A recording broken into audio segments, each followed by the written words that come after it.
Narahat olmayın, ölüb eləməmişəm. Amma Azərbaycanda ölmək neçəyə başa gəlir? Bugün oturub onu hesablayacağıq. Deməli, xəstəxanadan ölüm kağızını almaq üçün 100 manat. Meydin yuyulub kəfənlənməsi 100 manat. Meydin daşınma xidməti məsafədən asılı olaraq 50-300 manat arası dəyişir. Məzarın qazılması razılaşma yolu ilə 100-300 manat arası dəyişir. Sonra məzar yeri, əsas məsələ məzar yeri 1000-5000 manat arası. Baxır hansı qəbirstanlıqda yer alırsınız.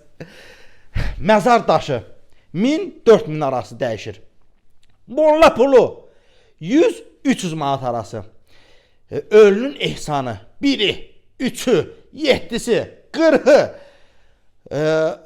Bunların hamısı hardasa deməli 8000-9000 manat eləyir.